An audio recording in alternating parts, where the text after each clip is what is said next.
felt like your phone owns you instead of it being the other way around? The endless notifications, the constant need to check social media, and the guilt of not responding immediately. Trust me, I get it. There were many points in my life where I would pick up my phone to check an email or to check a message, and then I would end up scrolling for hours on end, just wasting time. And then I would look up and I would be like, what the hell just happened? Like, where did the time go? And I've been on TikTok yet again. I would feel drained, distracted, and overwhelmed. So I knew it was time for a digital detox. And no, this doesn't mean abandoning life and abandoning your phone. It just means having a system in place that allows you to have digital time as well as life time. It's about reclaiming your energy, your time, your balance, your wellness, and your flow, and having a disciplined approach about it. In this video, I will share how to reset your life, focus your energy on what is important, and how to reset your relationship with technology. Hey Royal Family, thank you for choosing the front row with myself, Roanna Mudley. As a marketing leader, former presenter and producer, content creator, and career mom, I find that juggling my time is quite a challenge, and I've seen how digital distractions can steal precious moments from my life, and it takes away the most important resource, time. So let's talk about how a digital detox can reclaim your power back. Our phones, laptops, and smart devices are supposed to make life easier for us. It's supposed to make things seem easier and feel easier, so you can feel de-stressed. But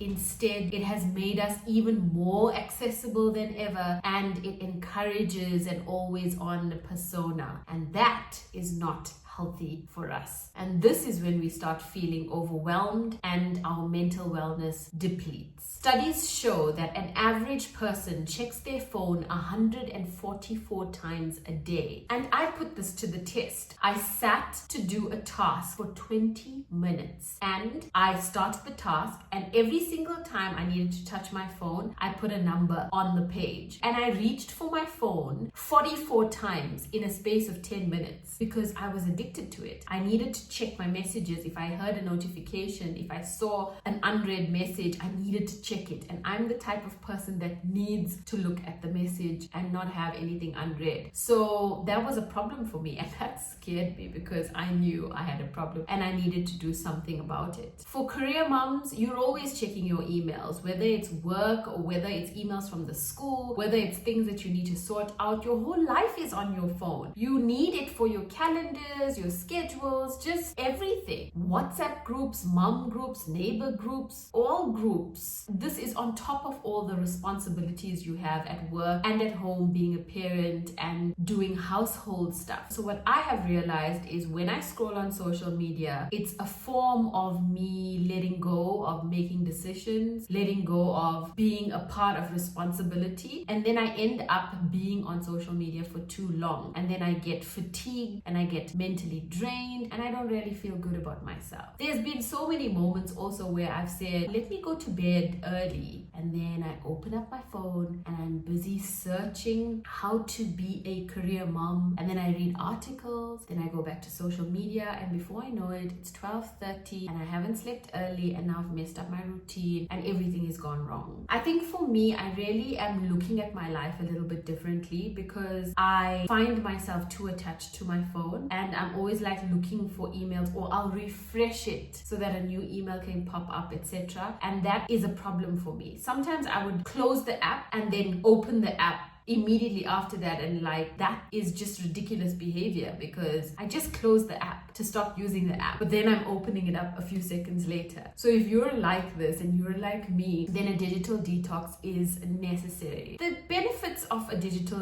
detox is a no-brainer. First and foremost, you are going to get mental stability, mental clarity, better focus, and you'll realize that with the focus time that you have, because you're not on your phone all the time, or you're not checking emails and WhatsApps, and you're not distracted, you're giving that undivided attention to the task at hand. A simple thing like reading an article. If you're just reading the article to read the article, you will absorb so much from the article. But if you're reading the article and then checking a WhatsApp and then going back to the article and then answering a phone call and then going back to the article and then replying to a message, you're not going to take in the value of that article. Similarly, if you are going to be put into a high pressure zone where you really need to hone in your skills to do something well, especially when it comes to work, you cannot give it undivided attention. And the digital detox helps you focus. It also helps you as a parent to focus. There's been so many moments where I would be changing my child and then pausing for a moment to quickly check my messages because I need to check my phone and I have the urgency or the need to always have a look at every beep that goes on my phone, and I'm not providing that focused time to my child. And that's not a nice way to live life. But when I switch that phone off or I put it far away and I don't concentrate on it, I'm giving that undivided attention to that moment that I have of changing my baby, and that's a precious time that I have. So I should cherish it and I should be in the present of that moment. When you have better focus, you also increase your productivity, especially when you have little to no distractions. And the more productive you are, the more work you can get done. I realize that when I have limited time on my phone, I can do things much more productively as opposed to being fixed on my phone. There's been so many times that I haven't posted or I haven't been regular at something because I have been so into my phone and not doing what I'm supposed to be doing because I'm distracted watching a beautiful puppy dance to a trending song. I also found with the digital detox is I have deeper conversations. I am more present because I'm listening to the other person talk to me. I'm not always looking at my phone and always thinking about looking at my messages while someone is talking to me. So the connection with people is undivided, and I listen and I notice more about what they're saying, their gestures, and I have better emotional intelligence because of it. Even at home, I'm more present with my family because I'm listening to them, I'm looking at them, I'm smiling at them, I'm engaging instead of being on my phone all the time. And I realize that when I'm on my phone all the time, I give off a different sort of expression. So I'm often asked, "Are you okay?" But that's just my face when I'm focusing on a video. I also read in an article that children of today are unable to read the expressions of their parents as well as we perhaps did, because we grew up with parents that didn't have devices. So we knew exactly this facial expression meant that they were upset, or this facial expression meant that they were happy, or this facial expression meant that they were scared, or whatever, because we looked at their facial expression because they were present in that moment and we deduced from it. And that's how we knew, just by looking at our parents, what they were thinking, and we knew how to act as children. But the research found that children of today find it difficult to read what their parents' vibe is because we're always on our phones and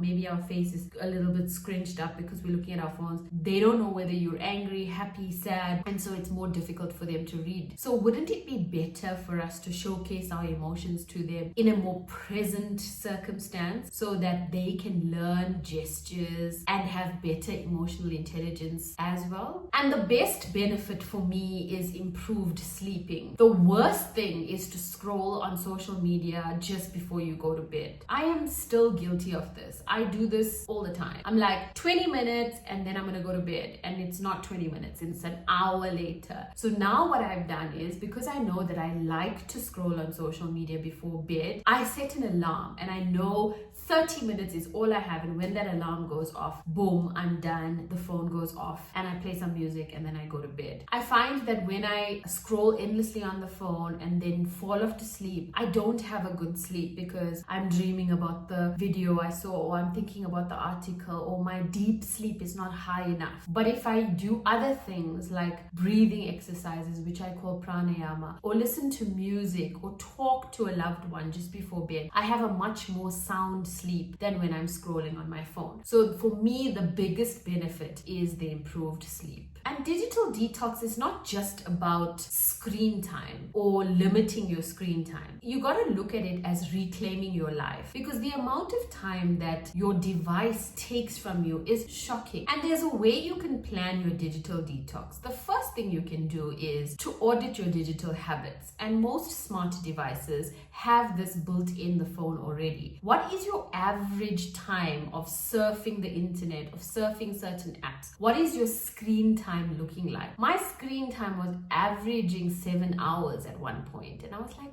that's like a full day's work in addition to me doing other work, and that's why I feel like I just don't have time. When I dropped it down drastically and I was averaging between 3 and 4 hours, I felt so much better about myself. Now my screen time is going to be higher than most people because I work in marketing and a lot of my work is on devices, so I have to be on the screen all the time, or I have to be on my phone all the time, which is why I need to make sure that I have some sort of balance. And I try my very best to give myself time, whether it is going for a walk, whether it is meditating, whether it is doing pranayama, whether it is reading or journaling, or literally just staring out of the window and looking at the sky to rest my eyes. Last night, my eyes were incredibly dry because I was looking at my phone for too many hours and my eyes felt it. The second thing you want to do is you want to pick a detox goal. So for me, it's 30 minutes at night. It's the only time I have to just spend with myself and alone, and I can just scroll as I need to, and then I'm done.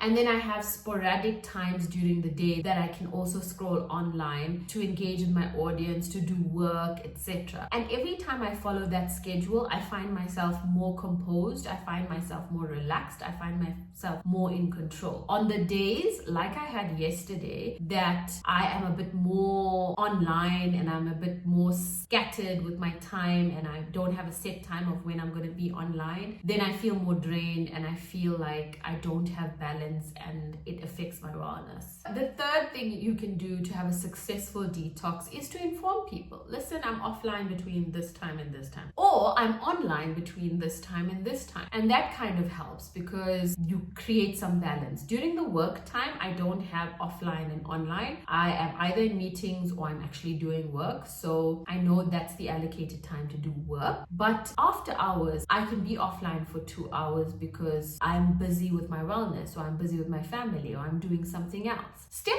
number 4 is to create friction. Move apps, delete apps. I had beautiful apps that would always notify me, like the vocabulary app. I want to learn a new word every day. I love that app. I also love the facts app, where every 3 times a day it would give me like a fact and I would learn something about the world. But then I was getting so many notifications, and I get the notifications so much that it overwhelms me. So I deleted the app. I then also scattered my apps around and I hid some of the apps, and I only am allowed to go on those apps if I search for it, which takes a little time, and then I consciously realize, oh no, I don't need Prime Video on my phone because I don't have another hour to watch a movie. So it's things like that that help me to cause the friction so I wouldn't be on my phone for too long. Whereas before, when I had everything stored and it was visual and I could see all the apps, I would constantly be going on the apps that I didn't need to go on and waste time. And through my journey, I realized also that I am someone that likes to keep myself busy. I find it very difficult to not be busy. So I'm always occupying myself and my brain with things to do. And because I am like that, I feel exhausted. And when I go through a digital detox, I feel like I'm missing out something or I need to be doing something. So I try and replace that with a healthy habit. If I want to go on my phone and I have no reason for going on it, then I would try and read, or I would meditate, or I would do some form of pranayama, or I'd go out for a walk if the weather is great. So replacing it with a happy, healthy habit does help when you need to detox. I know that I'm not going to be able to completely give up the digital world. I love being a part of this digital world. I love where technology is taking us, but I also am cognizant of the fact that I need to be healthy in my habits and the way I approach it. I don't want to disregard it, but I also don't want to abuse it as well. So it's about having that balance. And with anything, if you have too much of it, it's not going to be good for you. Eating too much salad is not not good for you. So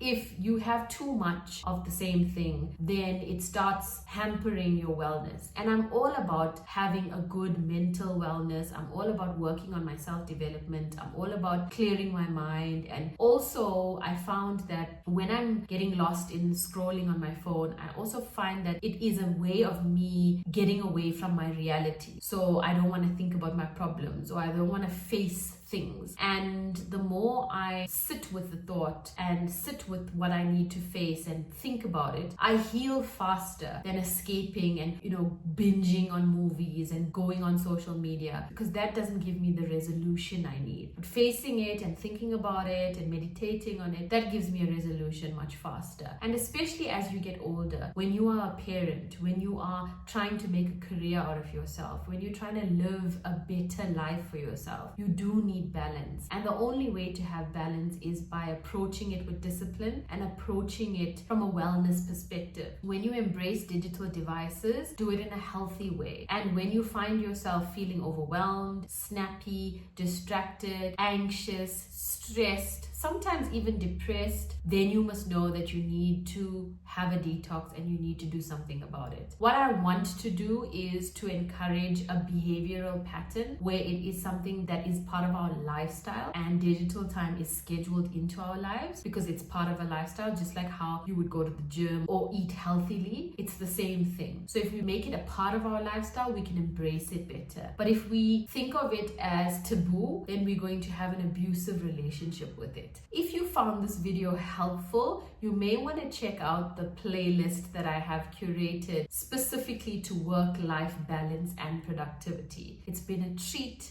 I thank you so much for your time. We'll do this again soon. Cheers.